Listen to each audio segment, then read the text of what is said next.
What is up, everyone? We are back and ready to bang the drum. What's up, Kyle? How are you doing? I'm good, just completely overreacting to some otherwise meaningless football game. Yeah, it was the fourth quarter was pretty tough to watch. That was I was listening to one podcast and they were talking about if this was a regular season game, that would have been the worst coaching decision in the history of sports to throw a 3rd and 8 screen from your own 30-yard line. I'm gonna be honest, man. I needed football so bad. I watched every game, the whole game of every game this weekend. Did you do Players you've that? never even heard of. Yeah, no, I was telling my wife, can we go watch like high school football or something? Did that start yet? I just need it in my veins. Yeah, it's getting to be that time of year. All right, guys. So we are going to do what every average person does who's a huge fan of a sports team. We are going to give our overreactions for preseason week 1. I'll just start with we'll go off. What do you want to do? Offense, defense, or do you want to go players? We can do offense, defense, and then kind of maybe like by position if we have that many that we need to talk about. Okay, so I'll say the ones on offense. I mean, what did they have? 6 plays, 5 or 6 plays, and one of them Mahomes ran for 15 yards. So I didn't like that. But I mean, there's not much we can take from it. They threw the ball to Clyde twice. Clyde ran it 4 times. There's just nothing. There just isn't anything to take from it. I don't think that Andy Reid's going to show anything in the preseason. Obviously, we'll talk about week 2 a little later, but I think week 2 will be the one where it looks more like they're being a little more serious, and then nobody will play in the third one. But there's just not a lot to take from offense. I could take a lot more from the defense, but on offense, I just think it was, all right, let's get Clyde out there. Maybe we can get a 6th-round pick for him, showcase him a little bit. I think he's going to be our running back every game the whole preseason. I think he's going to play a lot every game. Yeah, I mean, if there was a flavor below vanilla on the blandness scale, that's what our offense was. And yeah, I think on Clyde, they're either trying to make him look good, which they didn't really do very well at, or they're giving him one last go impress us before we move on. And Deneric Prince is our 3rd running back. But the offensive line looked good. The new tackles look real good. We're going to do a whole lot of bubble screens and just getting those 2 out in space because they're so much more athletic than the tackles we've had since Mahomes got there, really. Yeah. Yeah. So I don't know. That's the ones on offense. I guess we'll kind of go in progression after we'll do 1s and 2s and 3 on each side, I guess. Okay, so now I'll switch to defense. I think the defense looked, I mean, this is the overreaction. The defense looked horrible. It looked really bad. They went right down the field and scored 2 touchdowns. One of them you had Mariota. Or not fucking Mariota, Jameis Winston, he just dapped them all up. It was really tough to watch. Yeah, and obviously no Chris Jones, huge game factor or game wrecker, but that's also a Spags thing. All the new guys, Spags just throws so much at them. They always look bad in the beginning. Even the first handful of weeks, they'll struggle. They'll have their bumps and bruises. And by midseason, they'll start to turn it around. As far as the first team, FAU looks like the real deal. I mean, granted, obviously preseason, but I mean, he had a handful of pressures and was just all over the place. Yeah. So, and we had, was it 3 drives or 2? That for the first team? I think it was just the 2. And the second one, short field after I hop up on my soapbox here. The Blake Bell quarterback sneak is the least efficient play in the history of sports. It worked like one time, and then all of a sudden they're like, "Ooh, we can do this every time." And now It worked. I every was just going to say, it worked when Travis Kelce did it. That was it. yeah, and now every time they see Blake Bell go in motion on a short yardage, they know it's coming. It's almost worse than the fullback dive that they do, which also doesn't work. It might be the second least efficient play in sports. Like, I get they don't want to, give Mahomes the QB sneak, but do something else. Put Gabbard I'd in there rather and push just do him a from behind. handoff. Yeah, I'd rather just do a handoff. Yeah, put Danny Shelton back there at fullback and just let the running back go wherever he goes. Yeah, I think about the Dontari Poe days. Yeah, like I don't. Then he had a couple rushing touchdowns. He had a passing touchdown. The jump pass, yeah. Um, But Chenal played a little first team. He looked way more comfortable. He looks like he can actually do something this year, which sucks because now Tranquil's here and he's actually going to do everything. But Chenal looked good. As far as first team, that's about Daniel Wise looked pretty good. He was in on a lot of those. If there was, a short yardage run up the middle, it seemed like he was there every time. So he could definitely be a rotation interior defensive lineman. But as far as first team defense, that was about it for highlights. Yeah, I just don't. I don't think there's just not a lot of positives. And then another thing to think about too, the whole secondary was all rookies last year. They were all rookies except for Snead. And then this year, they're all year 2 guys except for Snead.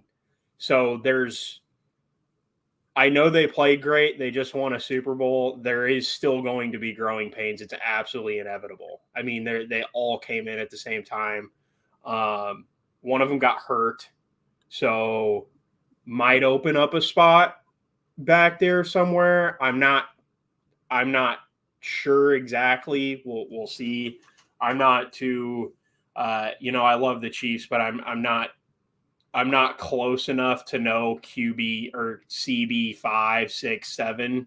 So I don't know. I do know a spot opened up. A spot definitely did open up. We'll just have to kind of see. Yeah, and we will definitely discuss 2 of those long shot cornerbacks when we get to our stock up segment because there were a couple that really showed something. And now, like you said, with Nick Jones missing maybe the rest of preseason, if he has to have surgery on the fingers, it could be a chance. Now, I don't know if maybe they IR Nick Jones. I don't know if they would just straight up cut him. He was a draft pick, and he was looking good before he got hurt. So that's tough. Yeah. They might have to figure something out there. Yeah. So, I mean, I guess that's kind of the thoughts. There's just not a ton to talk about. The defense gave up 2 touchdowns. They got absolutely rolled right off the bat. And another thing, the offense, what was it? 1 first down in their 2 drives. The Chiefs do that all the time. They'll come out so, kind of nonchalant. They'll get down 10 points, 14 points, and then by halftime they're up by 6. I also don't think that I mean, they're competitors, but I don't think the ones were up for this game. I don't think they were awake for this. This game plan was, all right, let's go maybe break a sweat. You guys are going to play a draw. They played it was literally 6 plays. I'd have to look at the exact number. I think it was 6 plays, 7 plays, something like that. But they weren't. And they were either trying to showcase Clyde or they were trying to give the new guys, I guess you could call it, more looks. Kelce didn't see a single target. I mean, that doesn't happen. In 2 drives. Clyde touched the ball 4 times in 6 plays. That's not going to happen. Was it 6? We keep saying it was, so now I kind of want to know. But I think it was. It was 6. Yeah, it was 6. I think it was 2 carries and 2 catches. Yeah. Yeah, I just don't. Either I don't way, want to see 3, Mahomes 4, whatever it is. Yeah, seeing Mahomes run out there though, I just immediately went to the AFC Championship, and then Yeah. the Super Bowl. That like you try to not think about it, but it's not that long ago. It's 4 months Right. ago. And then he waited even too long to go down in that situation. I Yeah, mean, he almost got his head taken off. yeah. So now I guess we can kind of, um, it's hard to kind of do this without doing stock up and stock down at the same Yeah. time. Well, we could. I guess we can. We can just jump into the stocks and kind of just Yeah. cover So everyone as we go. I'll just start off. Shane Buechele, man, he almost looks like the like.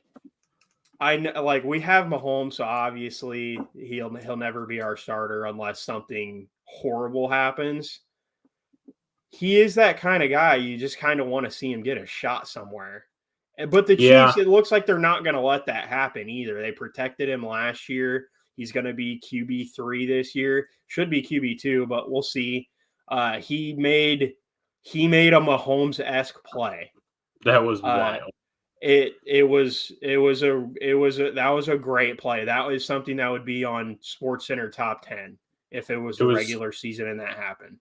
It was flashbacks to that Mahomes play against San Francisco when it was like this is when you knew he was the guy moment, and he just scrambled around for 10 seconds and then threw a touchdown. Like that's what that reminded me of.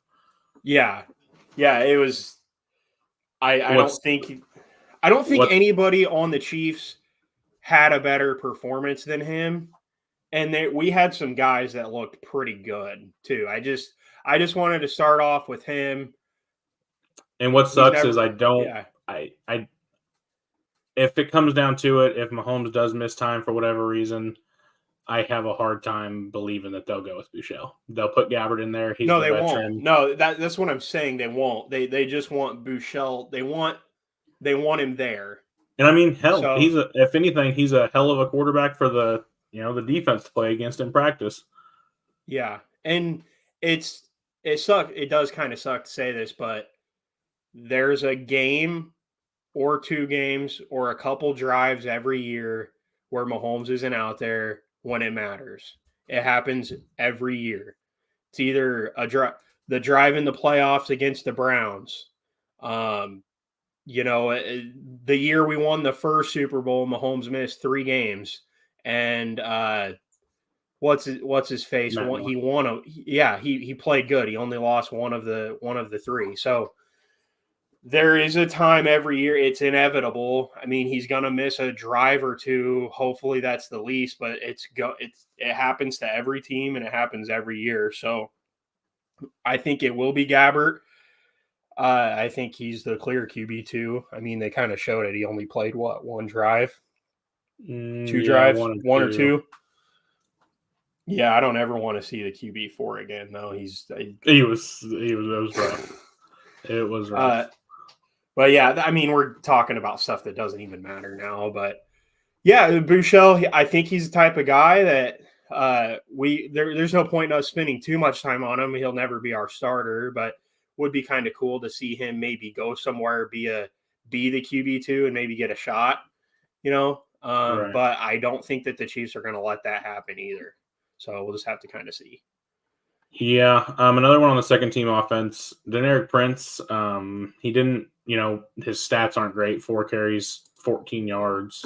But I think all 14 were after contact. I think every single yard he had was after contact. That's wild. I think that I know it's not necessarily a stock up, but him only playing a few snaps, I think that kind of shows where he is. I think we're carrying 4 running backs. If we can't find a trade partner for Clyde, I think if we trade him, we're only carrying 3. I think he's on the roster. Yeah. If anything, he'll be the kick returner, and then he's there if need be.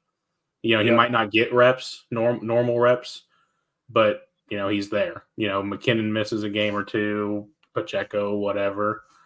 I mean, Prince you could throw right into the way he's looking, either role. maybe not give him the 18 touches like Pacheco is probably going to get, but you split it up with McKinnon to where neither of them's getting that load.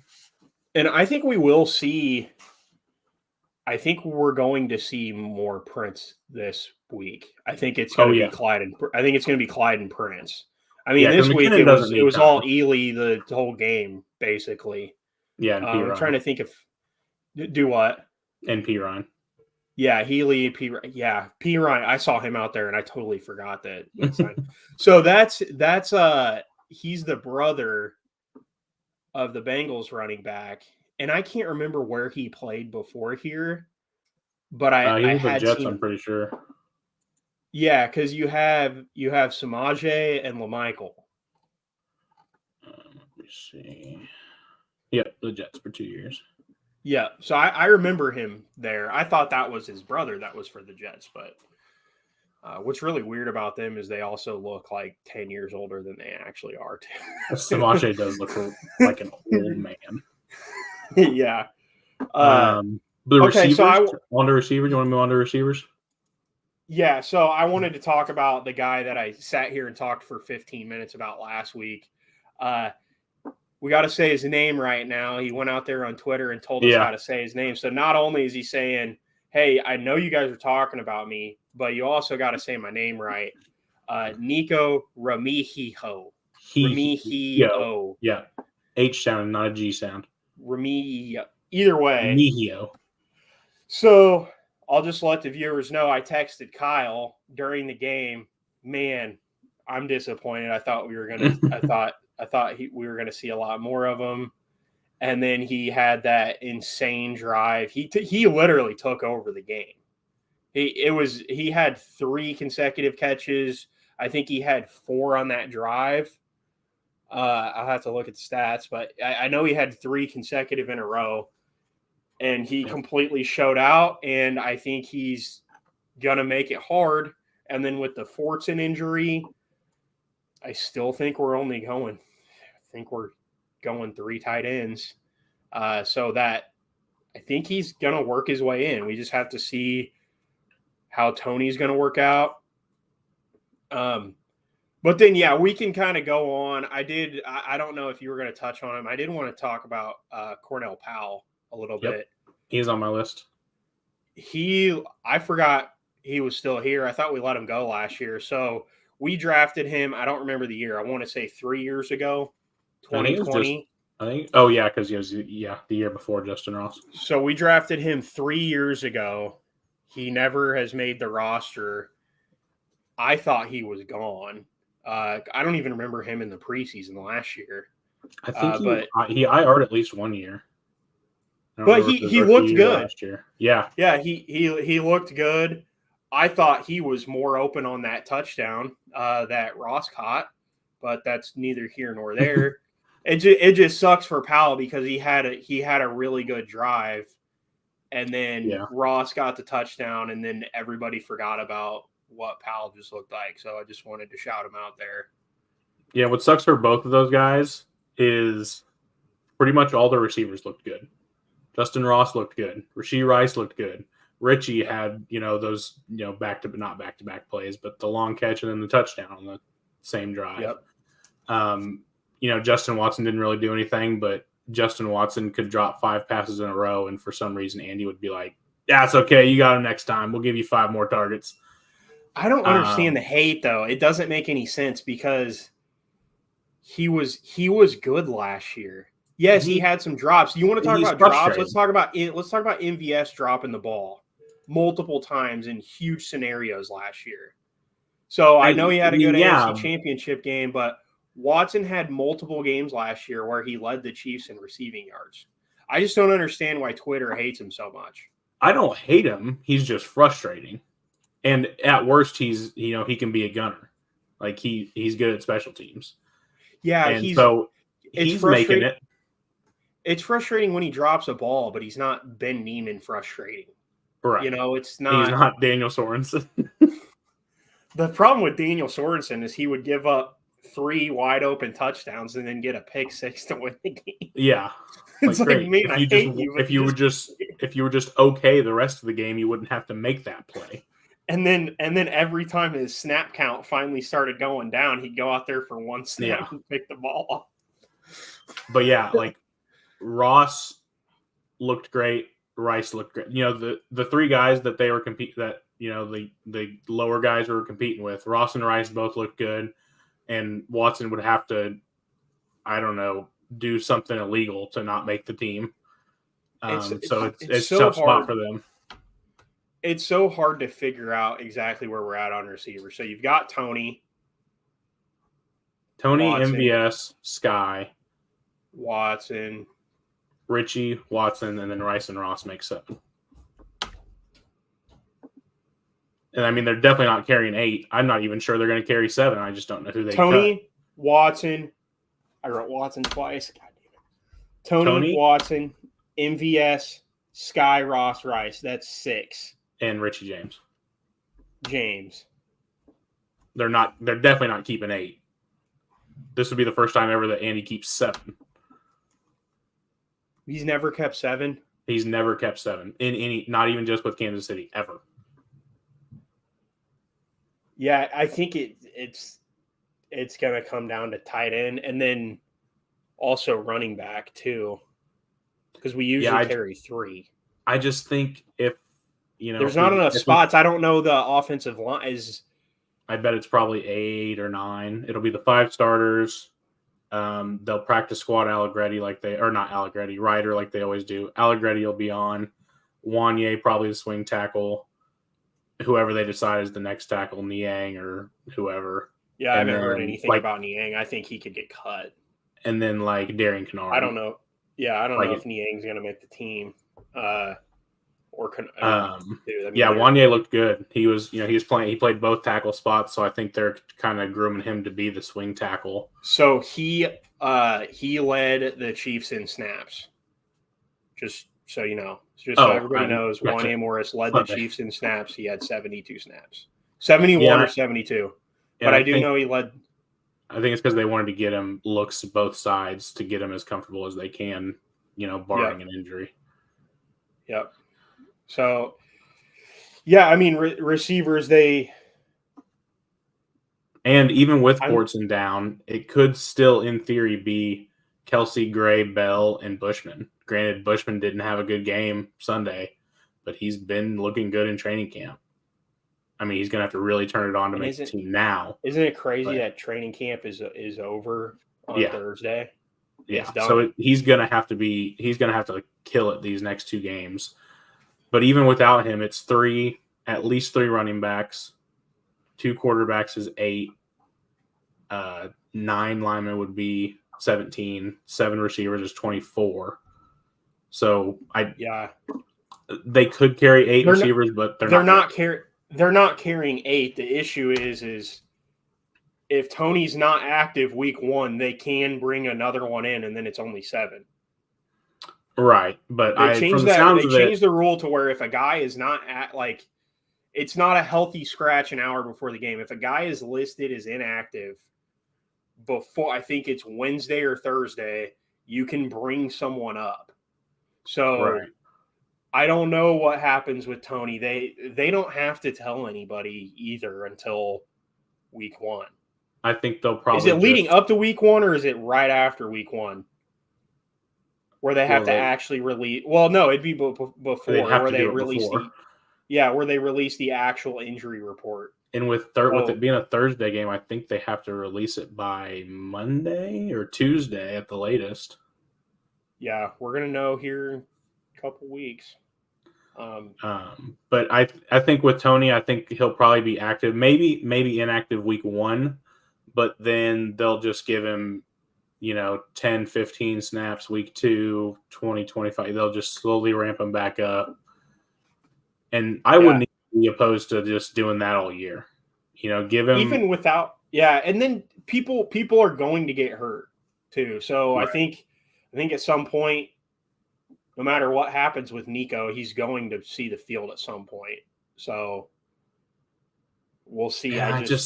But even if you're receiver 7 on an active game day, when are you seeing the field? Even if your receiver 6, really. Yeah, maybe 1 or 2 snaps, unless Right. you're special teams. Like but yeah, somebody needs, MVS just went deep and he needs a breather, so you come in for one play, and it's going to be a run anyway. Yeah, or a special speed package or something. Yeah. So it sucks for those two, but I don't see a path, and it sucks because Nico is definitely going to get picked up by another team. Yeah, I think he will. Although he did just pop his shoulder out of place at camp today.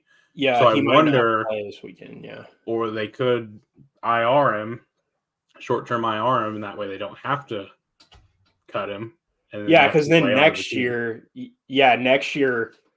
Watson and MVS are both definitely gone next year, and then there's Watson was gone last year too, and we see how that worked out. There's no way they're bringing him back again. He signed a 2-year deal, I guess. So we'll see. I would think that Watson and MVS are gone next year. They're not going to sign MVS to a big deal. Guys. Yeah, and if Ross and or Rice are good, then yeah, at least one of those two won't be back. Man, there's just I see a lot of 350 to 450, 500-yard guys. Yeah. I don't think we have a 1,000-yard receiver. I don't, but no, that's not being negative. I just think we have so many to feed, and they all pretty much, other than MVS, have about the same skill set. I don't know. I mean, Watson's the route runner. MVS is your deep threat. Tony is your joystick. Tony's your guy, and then Sky is going to be the Sky is going to be the underneath running slants, he's going to be Juju. He's going to be the Juju, but he's not going to have 1,000 yards. Yeah. I think MVS could get there. I just don't know if he plays 17 games. I mean, he could catch a 50-yarder every other game, and then as long as he puts up, 30, 40 more yards every game. Yeah. All right, so I feel like we're spending a lot of time on receiver. Did you have time on those second-team receivers? Did you have anybody you really wanted to? I mean, the people who stuck out, the people who really stuck out is we saw a lot of Rice. He looked good. Yeah, Rice and Ross, I feel like were the big ones because they were, the biggest question marks. Yep, we saw Ross, saw Rice. James looked good too. There's just, they looked fine. I don't think did MVS play a snap? I don't remember hearing his name if he did, but he's on. We know what we're getting. I think we're kind of done there. We've hit running back pretty good. What's next? Offensive line. Wanya Morris, he had the most snaps. He looked pretty good. The line, top to bottom, start to finish, was pretty good. Did we get sacked once? I don't know. I don't know. The fourth quarter was pretty hard to watch. I know I watched it, but I was zoning out a little bit. I wouldn't be surprised if he got sacked. But I mean, they looked good. Not necessarily running the ball, but Pacheco's not there, so take it with a grain of salt. But pass protection, the whole game, really, they looked good. Yeah. Otherwise, I'm ready. I got a couple guys on the defense I want to touch on, but I'll let you kind of roll there. Just take it away. The first one I want to mention is Danny Shelton, who might be the funniest player in the league. The play, I'm sure everyone's seen it all over Twitter, where he's trailing the backside of the play, and long after the guy has gone to the ground, you see Danny Shelton come flying in, all 350 pounds of him, diving onto the pile. It was one of the funniest things I've seen on a football field. I backed it up and watched it like 5 times, and I watch it every time it comes across my Twitter. You know who he reminds me of? He reminds me of when you played. I remember seeing you, and it was like, why is he just so much goddamn bigger than everybody? Like it doesn't make it, and he's athletic too.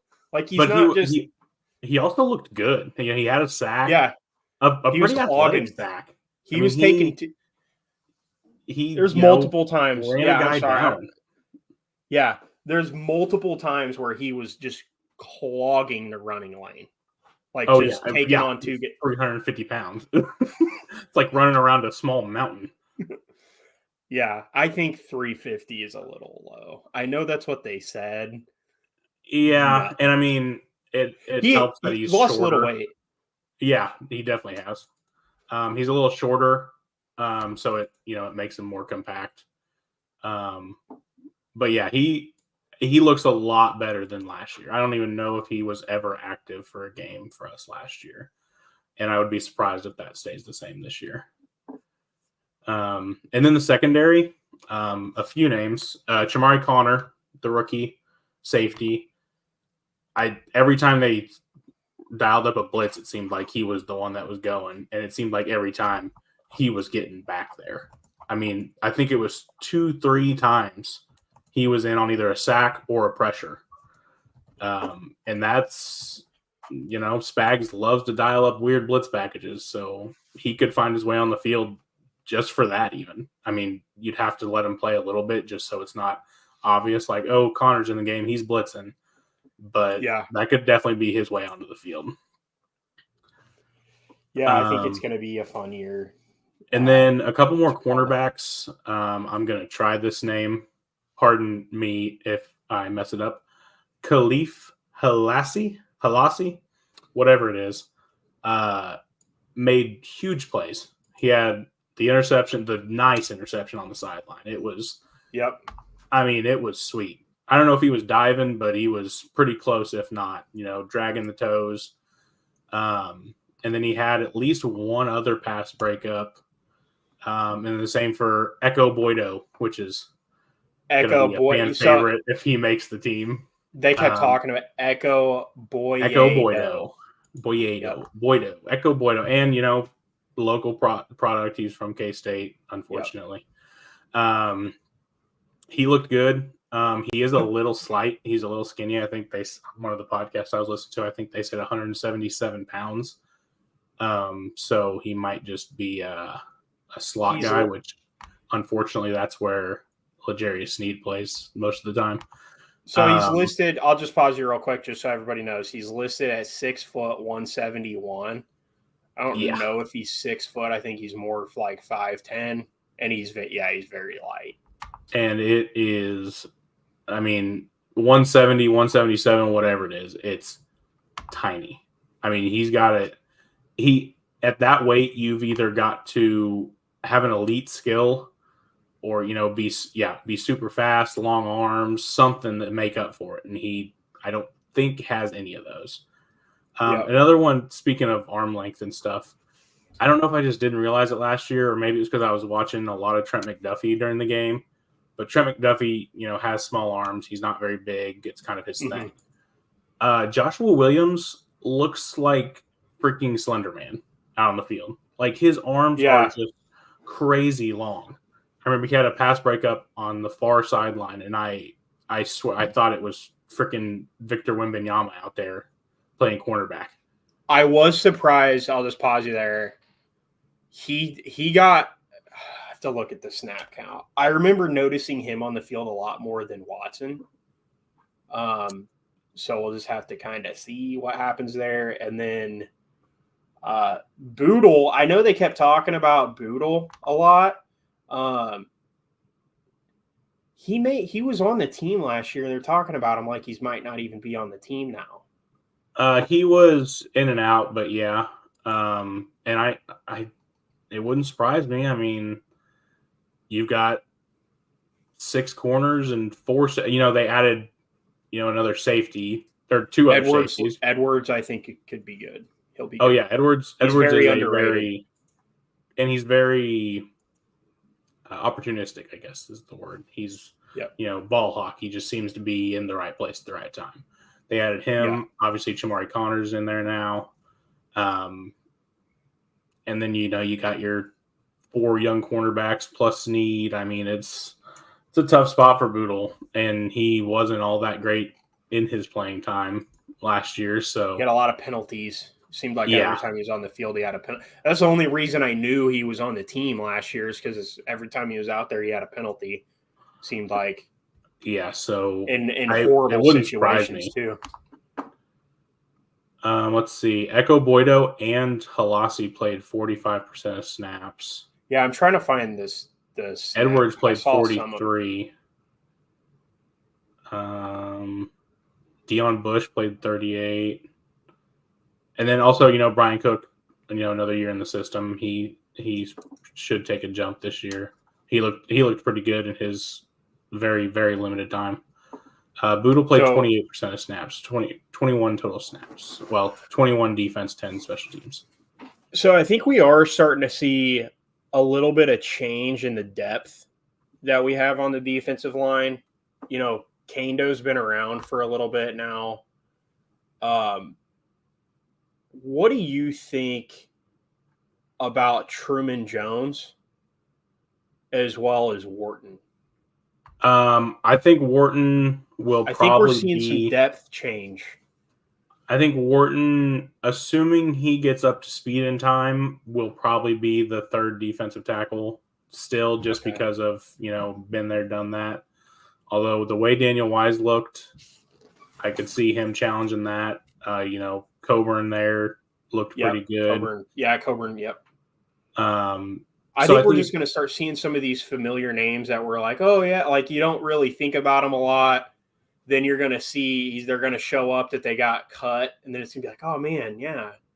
Yeah, especially for a while. Especially without Omenihu for the first 6 weeks, because I know they want to move him inside a lot and run FAU, Omenihu, Chris Jones, and Karlaftis, which would be absolutely nuts. Good luck, offensive line. And then go. But without him there, I'm guessing Chris Jones and Noddy, and then like a 3-man rotation, taking a little bit of Noddy's work, and then in that third spot. But there's not much better places to have depth than the trenches, because those big boys need breathers. It's just it happens. And then defensive end, you mentioned Kando, Omenihu being out. I don't know how that works with the suspension, if they count as a roster spot or if they're it won't. Okay, so then that opens it up for one of at least Kando or Herring. You've got FAU. I think they're going to keep Thompson no matter what. I think he's their new project guy. Karlaftis, FAU, and then Omenihu when he's there. And then I don't know if they carry 6. But if they do, it'd be one of Herring or Kando. But I think one of them gets cut, I think. And it probably sucks because I think they like both of them. But, somebody's got to get cut if they want Thompson to stay. So your for sure guys making it is Karlaftis, Omenihu, but we're not going to count him yet. Right. Dana. FAU. What if Dana could be a surprise? I forgot about Dana. No, I think Dana's their third with Omenihu out. And then Felix. So FAU, Karlaftis, Dana. Count Omenihu just because he's gonna be there. And then Thompson. There's somebody, Thompson. Okay. So they're not taking 2 more. So to start the year they could take Herring and Kando, but unless somebody gets hurt elsewhere and they want to keep, I guess they could keep 7 in theory, because they could just play Omenihu inside and then keep 60 ends. But I don't know if they would do that. That's a lot. That would be 11, 12 guys just on the defensive line. Yeah. And you've got another 6 or 7 in the secondary. So I guess they could, but that's a lot. So could be a tough decision there. Yeah, there's going to be some good players get cut. And I guess it's a good problem to have at all the positions where you run guys in and out, or where they're more important, offensive line, defensive line, secondary, and receivers. The four groups that have the most substitutions we've got depth at. You know, we might not have top end studs at some of the spots, receiver, defensive end, but we can run. We'll always be fresh at those spots. Okay, and then so for safety, you've got Reed, Cook, Edwards, Connor. We're just kind of rambling on here. Reed, Reed, Cook, Edwards. Cook, Edwards, Connor. I don't know if Bush makes it. Yeah. Is that it? And then there was that other guy that was back there too. I'll have to Connor? Let me see if I can find him. Connor, Edwards. Oh, okay. Isaiah Norman. Yeah. He's not making the team. Not making it. Okay. I got the depth chart here. Okay. So I think, yeah, you've got Reed, Cook, Edwards, and maybe, well, there's two Cooks, but I'm talking about Brian Cook. So you've got Reed, Cook, Edwards, and I think you either go Connor or Bush. I think whichever one they go with is it's going to be the one that can play special teams the best, or if Chamari Connor keeps doing like he did Sunday. All righty. I just kind of want to keep it moving. Let's go ahead and move on to stock down. I'll just start. It sucks to do it because of injury. It's Fortson. He's not this. That was it. He's done. He won't be a Chief anymore. They're not bringing him back next year. It just sucks. Yeah, he never really did. You know, when he was on the field, he looked like a threat, especially, you know, red zone, end zone. That's just a big old body to throw the ball up to, and he just couldn't stay healthy. And what could make the receiver decision easier is him and, you know, him obviously being gone, and Bushman didn't look good. I think he just got 2 targets, but no catches. I mean, you can do great things in training camp, but if you don't go out on the field and do it, it's a whole different ball game. So I think for those guys like Nico and Powell, not that you're rooting for somebody to struggle or to get hurt, but that, you know, that's their way in at this point. Yeah, I think so. That's where I was going to go next. So Fortson, it just sucks. He'll probably sign where some Chiefs ex-coaches. So it'll probably be he'll go to Washington next year. Probably be in Washington next year.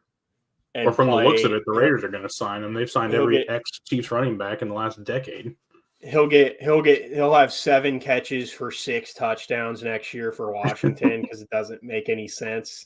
Yep. But yeah, that sucks for him. And then that's where I was going to go next was Bushman. I loved Bushman last year. I kind of raved about him last week on here, and I think he made it hard for himself because he needed to show out. He did. And I don't know what his snap count was, but maybe they just weren't looking his way. Who knows? But he needed to show out to really help himself. And you know, they've got Bell out there running the QB sneak, so that shows you what they think of Bell. They made the play for him, so it just shows they think higher of Bell than Bushman. So we'll see. Bushman looked amazing last year in the preseason, but I don't think he has a shot this year unless he goes out there in game 2 and shows out. So, yeah, and I think maybe his only path, barring just going absolutely nuclear in the games, is I know they want to do a lot more, or not a lot more. They already do a lot of 12 personnel, you know, the 2 tight end sets. If they want to do that more now that Fortson's out, I mean, Blake Bell's not a receiving threat. I mean, he's just not. So if they want to maybe have 3 receiving threats at tight end, that's to me is his only way in now. Because Gray's solid. Gray's bound to take another leap. But Bell is just not a receiver. So if they want that option, Bushman's, I guess, all they've got now with Fortson out. Yeah.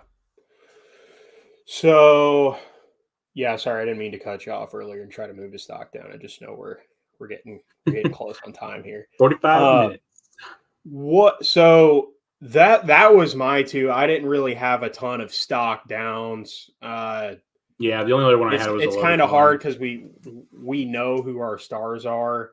It's not like we have a quarterback controversy going on, or somebody fighting for a number one tight end spot. And then it's the first preseason game, so we're not going to see a lot of you're not going to see the ones at all, really. And then the number twos, you're not going to see a ton of either. So it's more just, hey, let's get out there and run some plays. I did want to bring, I know we're way backtracking, but I forgot to mention it.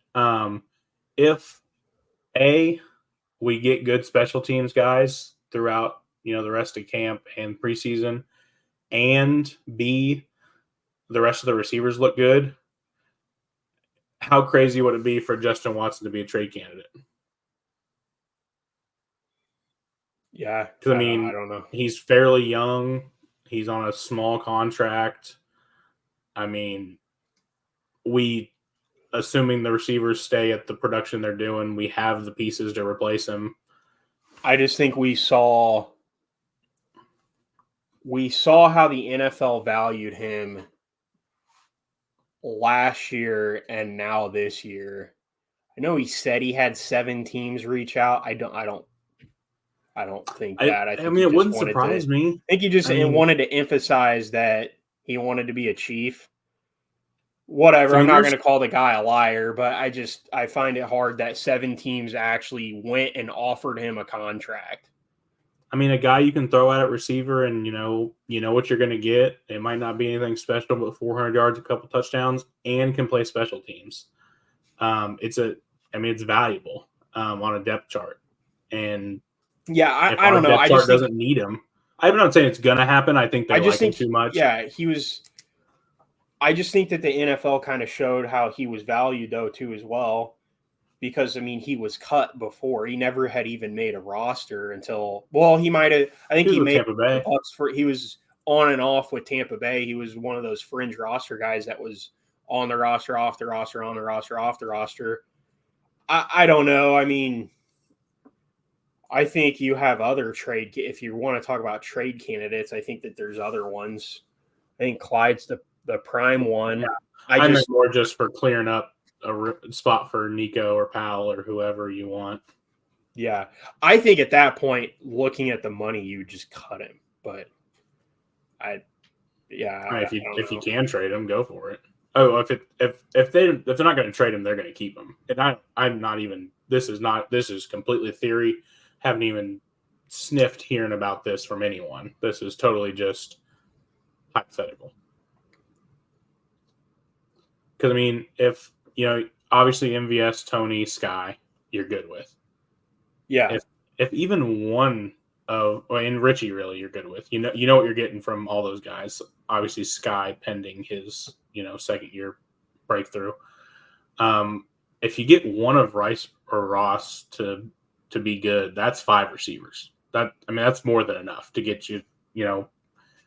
Obviously you want depth in case of injuries and stuff, but 5 solid receivers is plenty. And again, I don't think it's going to happen. They love him. Andy loves him. Yeah. Just hypothetical. Yeah. All right. Let's go. I guess we're going to do this every time until the regular season starts. Until he shows up. Chris Jones update. So my thought is I actually feel better about him getting signed this week than I did last week. Last week, I was kind of like... Him and his agent were licking their chops watching that game. The Twitter stuff is annoying. I think he's just toying with people at this point. He did this last time before he signed, too. People totally forget that. He did all of this same stuff last time before he signed. When I saw an interesting tweet, can't remember who it was, that said if he wasn't expecting an extension or, trying to get an extension, he would have already showed up, because what's the point of missing time and getting all these fines if he's not expecting to get a longer deal that would then make up for that money? Like if he's just going to play out this 1 year and then go, he'd already be there. He'd at least be holding in.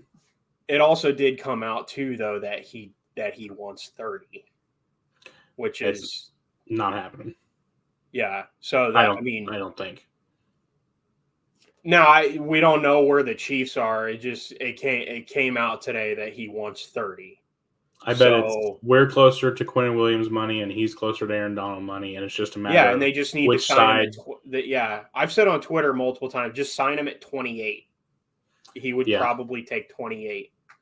That's probably about the number where I'd be like, okay. And I want to make it clear, if they sign him for 30, I'm good. Have him be a lifelong Chief, great. Do I think the money is spent the wisest? No. But if Chris Jones ends up being a Chief for 3 more years and we have to overpay him for a year or 2 and we win another ring, so be it. He's a first ballot Hall of Famer. He's already. He's a Ring of Honor. Stop playing now. The accolades just go on and on.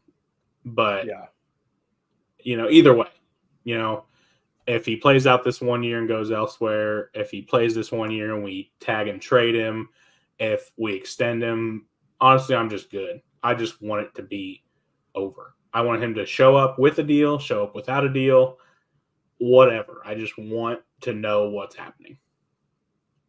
Yeah.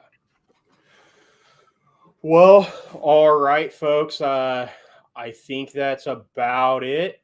We're going to give you guys a schedule update too. We're for sure going to be on. We are going to be actually live with you guys every Tuesday at 7. We almost did make it at 7 today. We were having some issues with the microphones and stuff. We will always be here at 7. We will put out an episode at some point during the week every week. We're shooting for either Wednesday or Thursday. We're not going to be doing live on Thursdays because Thursday night football. But yeah, I just wanted to kind of set an expectation with everybody of how often we're going to be here. We will for sure be live at 7 p.m. Central every Tuesday. Then we're going to blast out a video on Twitter and you'll see it at some point during the week. It'll either be Wednesday or Thursday every week. And then once the regular season starts, expect some guests to come on to the show. Expect to see me go live after games by myself from time to time. I'm sure Kyle will join from time to time, but I'll definitely be going live to just kind of vent after every game. And then the losses, I'll be on here for 3 hours after those. So he'll go into work late Monday because he slept through his alarm because he was up till midnight. Oh, I'll be up way later than that. I can't wind down from Chiefs games. It's hard. Well, it doesn't help that we've only got 3 noon games this year. We have 1 noon kickoff this year. Too old for this. We have 1. And I remember about 6 or 7 years ago. Well, right before Mahomes, it was like, man, I want prime time. I want a prime time. And now we're like, God, I want a noon game. And now it's like, man, I got to get home from work as fast as I can, go pick up wings or make food, whatever it is. I got to get home. Then it's also, Sunday night, you're sitting there just waiting all day, like the song, been waiting all day. It's just, and then the next, it's more of a thing. So like if you go to a noon game, you are back home by 5 or 6. Right. And you're making dinner and you can get ready for work the next day like normal. You go to a 3 o'clock game, it's getting a little later. And then of course, if you go to a night game, you gotta call into work the next day. Yeah. You gotta take the next week off. Just every Monday, call your boss. Yeah. I'm just not feeling it today. I'll be in after lunch. Yeah. Hey, in case my boss watches this, because I do send him the podcast, I haven't done that. So we'll see. It's my first year on his team, so I just want to make sure he knows that I don't call in after Chiefs games. But But okay, guys, we will see you later.